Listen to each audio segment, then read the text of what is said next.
खास खबर में आपका स्वागत है। मैं हूं नासिर जैदी। आज हम बात कर रहे हैं भगोड़े शराब व्यापारी विजय माल्या के बयान पर। विजय माल्या जिन्होंने हजारों करोड़ रुपए का कर्ज बैंक से लिया, इंडियन बैंकों से, उसके बाद जब लौटाने की बारी आई तो विजय माल्या लंदन चले गए।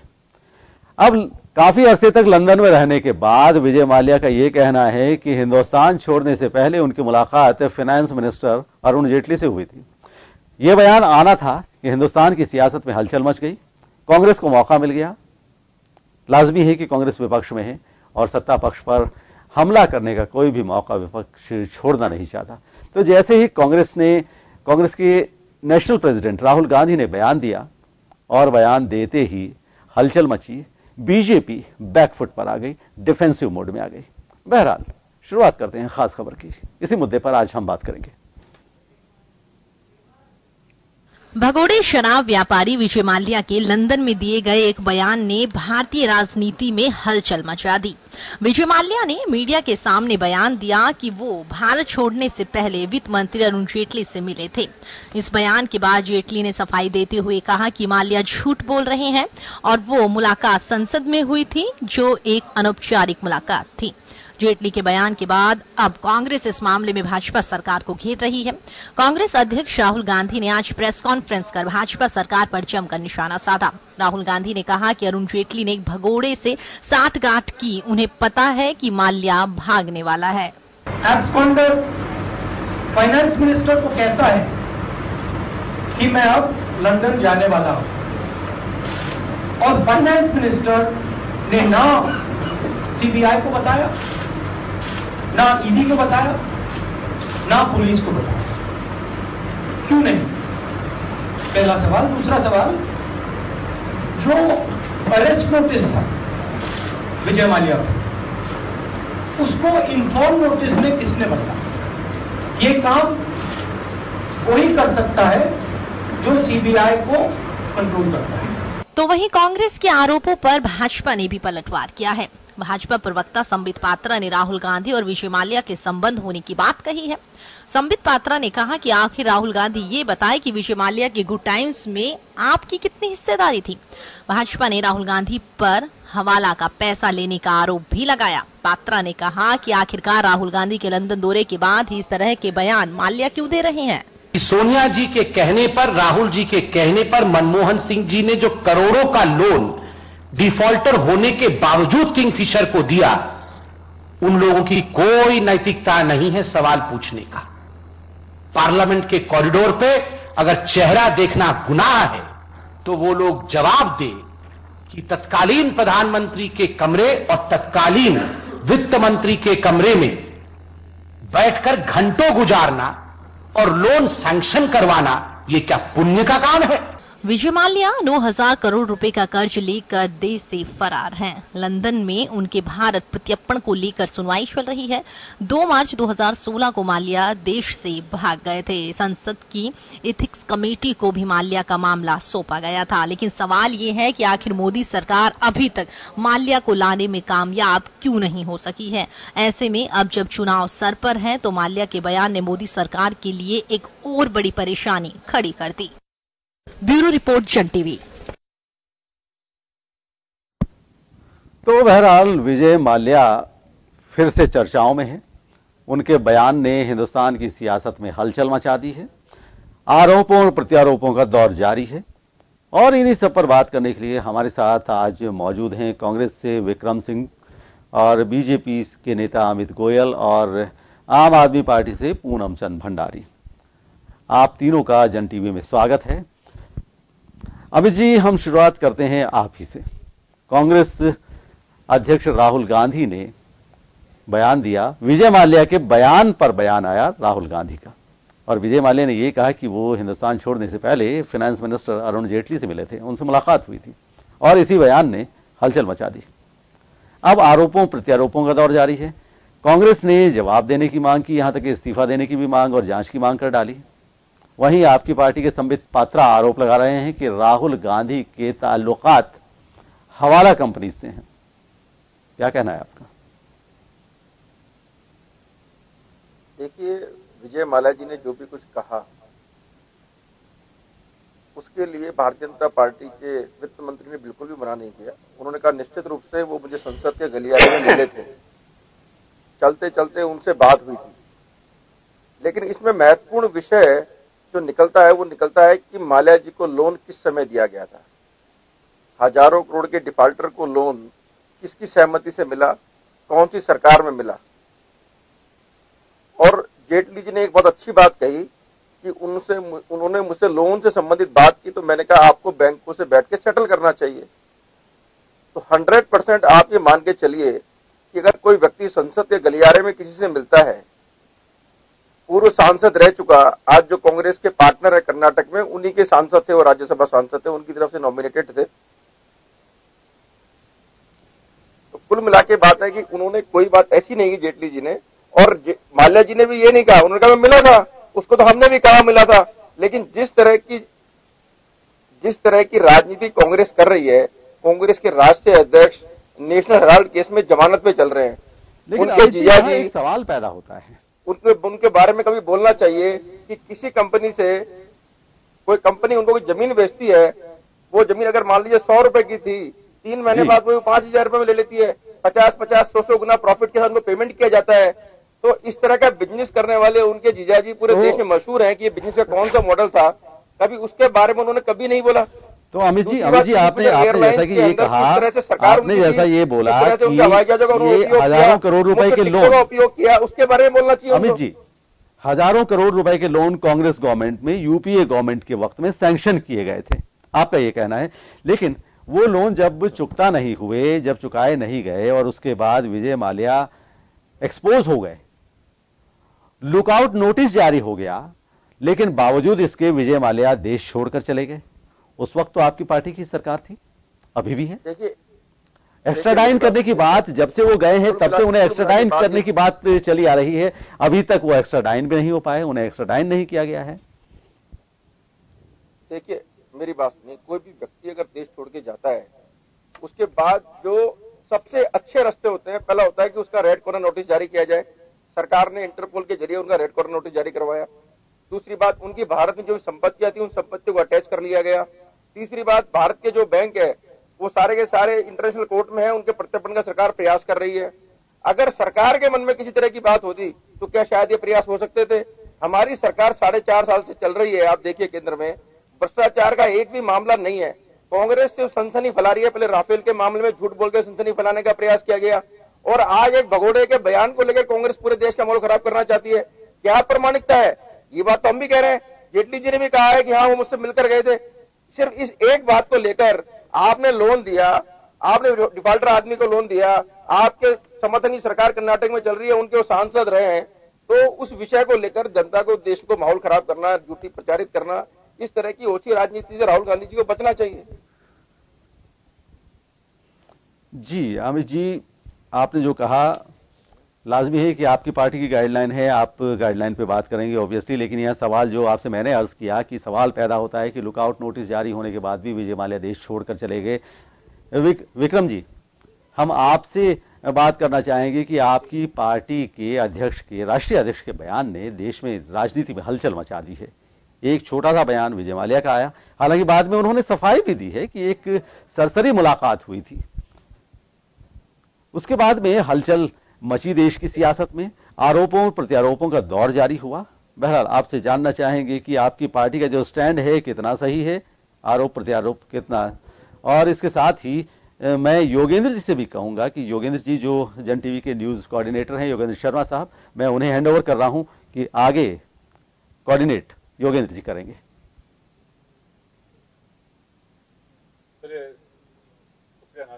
हमारे साथ नासिर अली जी हमारे वरिष्ठ सहयोगी साथ में थे। विक्रम जी, यहाँ सवाल यह है कि आरोप लगाए जा रहे हैं कि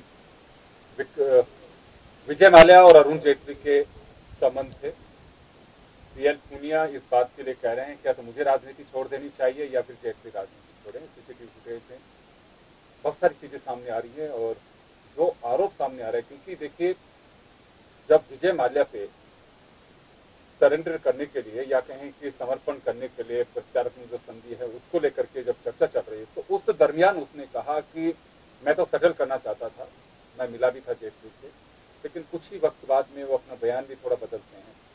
खैर, ये वक्त आपके हाथ में है कि आप अरुण जेटली से इस्तीफा मांग रहे हैं। क्यों ना ऐसा कुछ सिस्टम डेवलप किया जाए कि किसी भी राजनीतिक दल पे अगर कोई आरोप लगता है, पार्लियामेंट्री एक कमेटी बने, सभी दलों के सांसद हों और उस पर चर्चा होनी चाहिए कि वास्तव में हकीकत क्या है, ये मुल्क जानना चाहता है। अभी मैं संबित पात्रा को सुन रहा था, उनका कहना है कि डोटेक्स कंपनी 194 नंबर पे है, सेल कंपनीज जो 200 आइडेंटिफाई उनमें से हवाला का कारोबार करते थे, राहुल गांधी से उनके संबंध रहे हैं। और उनका यह भी आरोप रहा है कि किंगफिशर में, अब तो ये भी खुलासा करना चाहिए राहुल गांधी को, यह आरोप मेरा नहीं है, संबित पात्रा का है, वो कह रहे हैं कि खुलासा करना चाहिए कि एयरलाइंस गांधी परिवार की थी या फिर विजय माल्या की थी। जी, ऐसा आरोप का जवाब आरोप नहीं होता है। भाजपा की ये प्रवृत्ति रही है, हर आरोप का 4 आरोप लगा के जवाब देती है। बात रही संबित पात्रा जी की, वो किस तरह की अनर्गल बातें जो करते हैं वो सब देखते हैं, सारे दिन देखते हैं। आज वो किस बात के इस तरह के आरोप लगा रहे हैं? आप 4.5 साल लगभग हो रहे हैं, आपकी सरकार चल रही है, आप क्यों नहीं जांच करते हैं? और आप इतने भोले तो नहीं है कि कांग्रेस दोषी होती है और आप उसको छोड़ देते। ये इस तरह की बातें जनता के हजम नहीं होती है। ये इस तरह का आरोप लगाने से आपके आरोप कम नहीं पड़ जाते। दूसरी बात कि अरुण जेटली जी किस बात को नकार रहे हैं, उन्होंने स्वीकार किया है, मिले थे। अब बात दो भी लोगों के बीच में क्या हुई है ये तो वो दोनों जानते हैं, लेकिन माल्या जी ने तो खुलेआम कहा है कि मैंने उनको कहा था कि मैं लंदन जा रहा हूं, और एक दिन पहले उन्होंने 1 मार्च को बोला, 2 मार्च को वो चले गए। आप कैसे साबित कर सकते हैं कि ये उन्होंने नहीं बोला है? इस तरह के आरोप नकारने से नहीं होता है, आपको जवाब देना पड़ेगा। दूसरी बात यह कि कांग्रेस ने 14 मार्च 1916 को जब संसद चल रही थी तब भी इस मुद्दे को उठाया था। उस वक्त जेटली जी ने किसी भी रूप में ये स्वीकार नहीं किया, न संसद में बताया कि मेरी कैसी भी औपचारिक या अनौपचारिक कैसी भी मुलाकात नहीं हुई। आज क्यों बोल रहे हैं? आज 4 साल बाद क्यों बोलना पड़ा उनको? 4 साल से भी ज्यादा हो गए आते के, क्यों नहीं उन्होंने संसद को अवगत कराया सत्य से कि इस तरह से मेरी मुलाकात हुई थी, और उनको बताना चाहिए, ईमानदारी से पेश आना चाहिए था। आज वो छुपा रहे हैं। किस बात का छुपा रहे हैं? बिल्कुल नहीं छुपेगी ये चर्चा, और आम जनता के सामने जवाब देना पड़ेगा। चलिए मैं आ रहा हूं, जांच करवानी पड़ेगी, जांच का सामना करना चाहिए। अभी आपके पास में आ रहा हूँ मैं। पूनम चंद जी भंडारी साहब हमारे साथ में, आम आदमी पार्टी के नेता हैं, वरिष्ठ अधिवक्ता है। पूनम जी, मैं एक बात जानना चाहूंगा। देखिए, आरोप प्रत्यारोप का सिलसिला है, आज आखिरी दौर हो बिल्कुल नहीं कह सकते, आज चलते रहेंगे। कब कौन कहां किस मामले को लेकर के कहां कोई इस तरह का रिलेवेंट मैटर आए ताकि वो चीज सामने आ सकती है। क्या व्यवस्था क्या की जानी चाहिए? क्योंकि आरोप प्रत्यारोप ये चलते हैं, बड़ी हंगामा होता है, एक हाइप देने की कोशिश की जाती है, लेकिन उसके बाद में होता कुछ नहीं है। आज क्या इस बात को, आपको विश्वास है इस बात का कि अगर अरुण जेटली पे आरोप लग रहे हैं, पीएल पूनिया इस बात को लेकर के कह रहे हैं कि मैं पॉलिटिक्स छोड़ सकता हूं या जेटली पॉलिटिक्स छोड़े, बीजेपी आरोप लगा रही है कि किंगफिशर एयरलाइंस की जांच होनी चाहिए, तो कोई नतीजा मैं ये हम सब लोग बैठे हैं, आम पब्लिक ये जानना चाहती है कि नतीजा कहां पहुंचा? महज एक आरोप तक नहीं। और वैसे सरकार में जो भी पार्टी है, एक अधिकार भी है, एक ड्यूटी बनती है कि वो तय तक जाए। वास्तव में किंगफिशर की अगर जानकारी की बात हो या फिर और कोई फैक्ट हो, बताने की आवश्यकता है। महज ये नहीं कि अगर आज कांग्रेस से बात करे कि इनके अनर्गल बयान है या बीजेपी कहते हैं अनर्गल बयान है, कि देश जानना चाहता है कि होना क्या चाहिए। महज केवल बस ये कि सुर्खियां बटोरने के लिए नहीं है, इश्यू होनी चाहिए। मुझे लगता है कि देश की हुकूमत के साथ साथ देश के लोकतांत्रिक पहलू को भी कलंकित किया जाता है इन आरोपों के जरिए, जिससे एक विदेश में हमारी एक छवि है। हिंदुस्तान में किस तरह की स्थितियां हैं? देखिए, थोड़ा बैकग्राउंड बात करें। 2014 में मोदी आए थे और 2013 में मोदी जो भाषण थे, भ्रष्टाचार को मैं बर्दाश्त नहीं करूंगा, मोदी जी कहा करते थे। और 2G घोटाले का इतना हंगामा होता है, उसके बाद मोदी सरकार में आए थे। सरकार में आने के बाद में आपको पहला काम करना था, भ्रष्टाचार को दूर करने के प्रयास करने चाहिए थे। फाइनेंस मिनिस्टर हैं, ये सारे बैंक वगैरह फाइनेंस मिनिस्टर के कंट्रोल में होते हैं, सीबीआई पीएम के कंट्रोल में होती है। प्रश्न ये यहाँ हो रहा है, 2.5 साल पहले जब 1 मार्च को मोदी से ये जेटली साहब मिलते हैं वो, और लोकसभा पर खड़ा होता है, तो फाइनेंस मिनिस्टर मना क्यों किया? ये सबसे बड़ा जो है डाउट क्रिएट करता है। आप उस दिन कहते हम मुझसे मिले थे, ये बात हुई थी, आप मना करते हैं, लेकिन 2.5 साल के बाद में जो लंदन के अंदर जाकर के वो स्टेटमेंट देता है ये, और पीएल पुनिया जी कहते हैं कि रिकॉर्डिंग मांगे देख लो, तब वो एक्सेप्ट करते हैं हाँ मुझसे चलते चलते मिलते, चलते चलते मिले हों चाहे बैठे बैठे मिलते हैं, दौड़ते दौड़ते मिले हों। 1 मार्च को मिल रहे हैं, 2015 में मुकदमा दर्ज हुआ है, सीबीआई ने लुकआउट नोटिस जारी कर दिए हैं, इमिग्रेशन को वगैरह सबको इंटीमेट कर दिया गया था कि कोई ये आज जाए तो बता देना आप। तो उस आदमी को बाद नोटिस क्यों बदला गया और क्यों चला गया? फाइनेंस मिनिस्टर जिम्मेदार हैं। 2014 में सत्ता में आए थे आप, 2016 आ गया था, फाइनेंस मिनिस्टर हो आप, बैंक आपके कंट्रोल में, रघुराम राजन आप बता रहे हैं 15 की लिस्ट दे रहे हैं, ये लोग हैं, उन पर आपने क्या कंट्रोल किया? नीरव मोदी आपके टाइम भागता है, मेहुल चौकसी आपके भागता है, ये इसके भागते हैं, तो जिम्मेदार कौन है? प्रश्न ये। अब प्रश्न आपने जो पूछा मेरे से कि इनको क्या करना चाहिए, कैसे होना चाहिए, देखिए 2-3 संस्था हमारे हैं, होम मिनिस्ट्री है अपराध को रोकने के लिए, फाइनेंस मिनिस्ट्री है रोकने के लिए, ईडी भी है, इनकम टैक्स डिपार्टमेंट भी है। इन सबको पता है कौन कौन सी बड़ी बड़ी कंपनियां फेल हो रही हैं या किस तरह से एनपी चल रहे हैं, उन पर कंट्रोल तुरंत क्यों नहीं करते हैं? आज की तारीख में भी मोदी जी लिस्ट क्यों नहीं देते हैं कौन कौन डिफॉल्टर हैं? कई बार पूछा गया, पर ये बताना चाहते हैं इस देश के अंदर कौन कौन डिफॉल्टर है, ना आरबीआई बताना चाहती है और ना ही बताना चाहते हैं। क्यों नहीं बताना चाहते हैं? देश की जनता जानना चाहती है, ये पैसा देश की जनता का है, ये पैसा इनका नहीं है। तो जनता को बताइए ना कौन कौन डिफॉल्टर चल रहे हैं, किनका एनपीए चल रहा है, किनका कागज में बाहर, इनकी लिस्ट बताते क्या नहीं है ये? अगर ये बताएंगे ना तो मैं बता रहा हूँ, अगर ये बताएं आज तो जनता इनके पीछे बढ़ जाएगी। एक मोटरसाइकिल का लोन लेता है, उसकी गाड़ी तो आप जब्त कर दो गुंडे भेज करके, और बड़े बड़े जो है क्या क्या डॉक्यूमेंट्स है। एक बात और कहना चाहता हूँ, जब ये हो गया इसके बाद किन अधिकारियों को उन्होंने अरेस्ट किया अभी तक? क्योंकि लोन तो अधिकारी देते हैं, ये जो फाइनेंस मिनिस्टर वगैरह ये तो ऊपर से अपने ओरली बात किया करते हैं, पर लोन देने का काम तो बैंक ऑफिसर्स का है। तो उनके खिलाफ क्या कार्रवाई करी? उनको क्यों नहीं अरेस्ट कर रहे हैं? उनको क्यों बचा रहा है ये? क्योंकि यही फायदा ले रहे हैं क्या? क्योंकि जब ये सरकार आई थी तब 2.5 लाख करोड़ का एनपीए था और अब 10 लाख करोड़ का एनपीए इस वक्त हो रहा है। तो मैं जानना चाहता हूँ उन अधिकारियों के खिलाफ कार्रवाई क्या की? मोदी जी बताइए, आप भ्रष्टाचार को रोकने क्या प्रयास किए बता दीजिए। आप ये 4 काम कर लीजिए आप।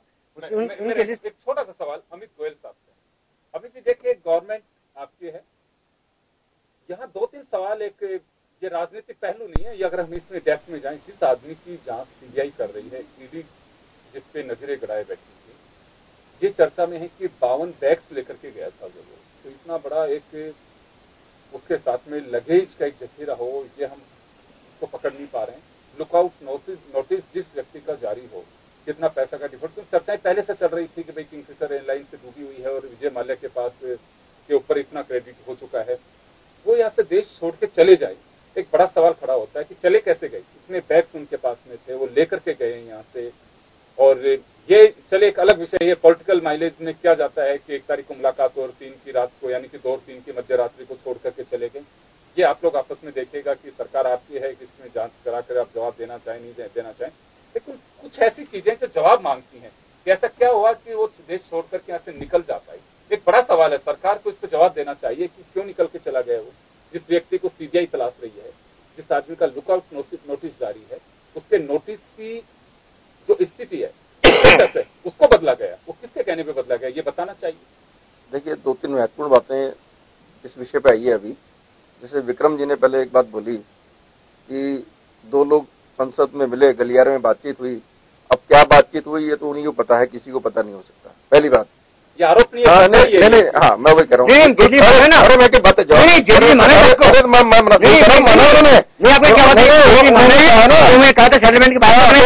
आपने बैंकों से मैं वही कह रहा हूँ, जेटली जी उन्होंने कहा, जेटली जी का बैंकों से बात करो। मेरा इसमें क्या विषय है? कुल मिला के फाइनेंस मिनिस्टर ने कितनी साफ गोई से अगर उनके मन में किसी तरह की बात कही तो संसद के गलियारे में मिलते वो। मेरी बात सुनिए विक्रम जी, दूसरी बात मैं बताऊंगा। अरे विक्रम जी मेरी बात सुनिए। दूसरी बात आपने कहा जेटली जी ने क्यों नहीं बताया, पीएल पुनिया जी सो रहे थे क्या? आप क्या बोल रहे हैं वो? पीएल पुनिया जी आज वो संसद में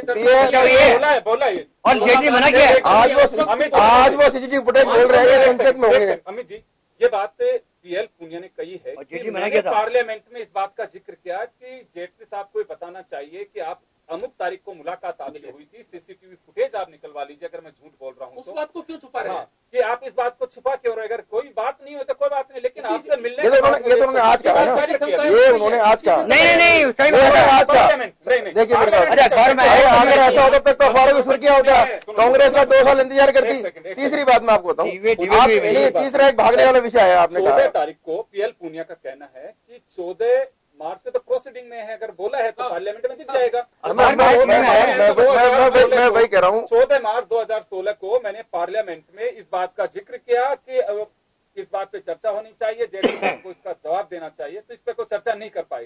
तो देखिए हाउस 2 साल तक प्रेस कॉन्फ्रेंस का इंतजार कर रहे थे क्या? नहीं मेरी बात सुनिए, होता हाउस में आई नहीं, आज मैं झूठ बोल रहा हूँ, जांच हो जानी चाहिए, इसकी जांच हो जाए। अखबार में कॉन्फ्रेंस करनी चाहिए उनको। टीवी में आज राहुल गांधी सामने आए, मेरी बात सुनिए, राहुल गांधी आज सामने आए और प्रेस कॉन्फ्रेंस कर रहे हैं। मेरी बात सुनिए, आज पहली बात तो आपको जवाब देना पड़ेगा कि वो जो आदमी डिफॉल्ट करता है उसको लोन आप दे रहे हो। जो डिफॉल्टर है, देखिए विक्रम जी, जो डिफॉल्टर है लोन उसको आप दे रहे हो, पूछा हमसे रहे हो कि उसको लोन किसने दिया। सर एक बात सुन अमित जी, ये तो आपके आरोप है, या आप आपस में देखिए जवाब दे नहीं दे, एक दूसरे के ऊपर चल रहे हैं। मेरा सिर्फ छोटा सा सवाल है जो एक आम आदमी कोई भी पूछ सकता है कि 52 लगेज लेकर के जो आदमी मुल्क छोड़ के जा रहा है, जिस आदमी को सीबीआई तलाश रही है, जो हमारे बैंक का बड़ा डिफॉल्टर है, ईडी की नजरें उस पर है, फिर उसका जो लुकआउट नोटिस, फिर उसका स्टेटस बदल दिया जाता है। इस बात की जांच होनी चाहिए। आम एक आदमी देखिए बिल्कुल, देखिए मेरी बात सुनिए, वो कैसे निकल के चला गया? देखिए निश्चित रूप से आप मान के चलिए, जो भी भगोड़े हैं, जो भी लोग डिफॉल्टर होके गायब हो रहे हैं या एनपीए बढ़ रहा है, मैं बताऊं पहले क्या स्थिति कि लोन चुकाने के लिए लोग लोन ले लेते थे, लोन चुकाने के लिए लोन मिल जाया करता था 60 कार्ड से। मोदी जी के आने के मैं कह रहा हूँ मोदी जी के आने के बाद जो सख्ती हमने इस तरह के लोन पे की, उसके बाद ही एनपीए इसलिए बढ़े कि कांग्रेस के राज के अंदर में एनपीए नजर नहीं आते थे।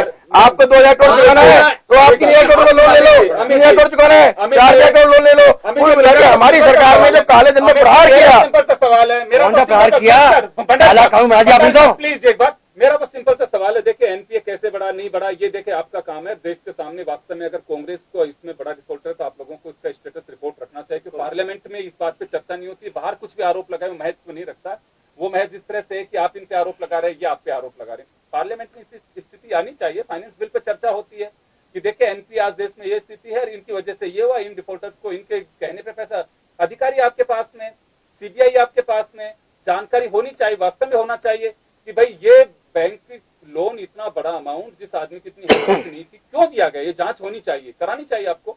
लेकिन मैं तो सिर्फ इतनी से बात जान रहा हूं कि उस आदमी का जिसका लुक आउट नोटिस पहले जारी सरकार करती है, फिर उसका स्टेटस क्यों बदल जाता है? 52 बैग लेकर के कोई निकल करके चला जाए एयरपोर्ट से, तो मुझे लगता है गंभीर स्थिति है। देखिए निश्चित रूप से कहीं ना कहीं सिस्टम में चूक तो हुई है, इससे तो कोई इनकार नहीं कर सकता।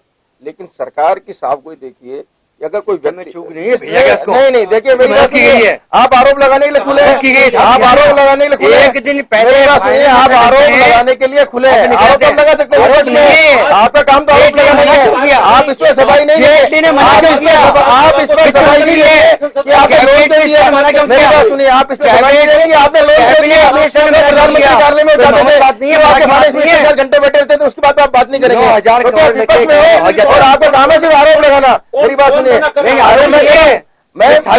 बात तो कह रहा हूँ, कहीं ना आरोप हुई है, सिस्टम में कहीं ना कहीं चूक हुई है। देखिए इसमें कोई चूक नहीं है, लेकिन आप इस पर लेकिन आप इस पर किसी पर आरोप लगाओ, ये ठीक नहीं है। और दूसरी बात सुनिए, आप मेरी बात सुनिए, हजारों आदमी ने मान लिया, हजारों आदमी भोपाल गैस कांड में मारे गए, भगा दिया हमने, क्या बातें कर रहे हैं इंदिरा गांधी की सरकार में, मान लिया वो तो पूरे देश के सामने। मेरी बात सुनिए, उसके लिए आप नहीं बोलेंगे, मैं कह रहा हूँ सिस्टम में चूक है। का जवाब आरोप नहीं होता है। देखिए सिस्टम में जानना चाहती है, अरे लेकिन वो तो डायरेक्ट आपके 10 जनपद के आदमी थे जिनको आपने भगा दिया भोपाल गैस कांड में, वो हमारे आदमी नहीं थे। विजय माल्या को लोन लेने नहीं थे, अरे विजय माल्या को वो भी लोन छोड़ा है। रघुराम राजन ने भी कह दिया, बात कर रहे हैं रघुराम राजन ने भी कहा कि बार बार मैंने कहा को सुनने को तैयार नहीं था। कमाल कर रहे हैं आप। समय कम एक सवाल जब मैं कह रहा हूँ कि कहीं ना कहीं चूक है, लेकिन आपको अपने जवाबदेही सोचना चाहिए कि आपके टाइम पर आपने किस तरह के लोन दिए। आपके टाइम पे वो तो सरकार ने जिस तरह काले धन पे शिकंजा करा, किस तरह के सरकार ने फर्जी लोन पे रोक लगाई, उस कारण ये स्थिति आ रही है। सरकार तो आपके किए हुए जो कर्म है उनको भोगना पड़ रहा है सरकार को, देश को। तो एक मिनट, मैं सबके सामने सबके सामने भंडारी साहब में माफी, मैं एक सवाल जानना चाहता हूँ। एक सवाल का उत्तर नहीं दे पाएगा। समय हो चुका सर, समय हो चुका। चलिए अपनी बात कह सकते हैं। हाँ, वही कह रहा हूँ। मैं कह रहा हूँ मोदी जी ने अभी पीसी एक्ट में अमेंडमेंट कर दिया, सेक्शन 17A भी जोड़ दिया उसके अंदर कि कोई भ्रष्टाचार अधिकारी होगा उसके खिलाफ कोई FIR नहीं होगी, कोई दर्ज नहीं होगी। सरकार 90 दिन में और 120 दिन अनुमति देगी, तभी कार्रवाई होगी। ये उनको बचाने के लिए किया आपने। आपको पता है, आपने क्या है, आपको पता है कानून का बनाया, आपको पता है कानून का बनाया। सुनिए, जब दिल्ली के अंदर आपने आत्महत्या कर ली, ब्लैकमेलिंग तक आके, मुझे बताइए, ब्लैकमेलिंग तक आके आत्महत्या कर ली, लगा के आप बात कर रहे हो। मतलब सरकारी बेईमानों बचाने काम कर रहे हो। सरकारी आरोप ऐसे ही लगते रहेंगे, नए आरोप नहीं है। मतलब वित्त मंत्री आरोप बोल रहे हैं, आरोप लगते रहेंगे, लेकिन ये राजनीतिक दलों की जिम्मेदारी है कि वास्तव में देश के प्रति अगर कोई जवाबदेही है, आरोपों की तह तक जाकर के जांच होकर पार्लियामेंट में रखी ना रखी, लेकिन देश के सामने रखनी चाहिए। कायदे से पार्लियामेंट में भी वो जनप्रतिनिधि हैं जो देश या मुल्क के प्रतिनिधित्व करते हैं, और अगर नहीं होती, महज एक आरोप तक रहता है, तो ये सिलसिला चलता रहेगा कि आप हमें बचाइए, हम आपको बचाएंगे। एक मैसेज जाएगा। ये होना जाना अगर कुछ नहीं है, तो मुझे लगता है बड़ा गंभीर विषय ये भी है। और इसी तरह से विजय माल्या कोई आखिरी व्यक्ति नहीं है जिसपे अरुण जेटली बात कह सके या पिछली सरकार के मंत्री चिदम्बरम ये कह सके कि नहीं आखिरी भगोड़ा है, उसके बाद कोई नहीं जाएगा। तो ये भी नहीं लगता। इतना कॉन्फिडेंस राजनीतिक दलों का होना चाहिए। अमेरिका से सबक लेना चाहिए कि 9/11 की घटना के बाद ऐसा क्या सिस्टम बैठा कि आज दूसरे को ऐसी ताकतें हमला करने की सोच भी नहीं पा रहे। तो मुझे लगता है हमारे लेकुनाज हैं, और आज हम उस मानसिकता से बाहर नहीं निकल पा रहे हैं कि पैसे की चकाचौंध में हम सब कुछ खो बैठते हैं।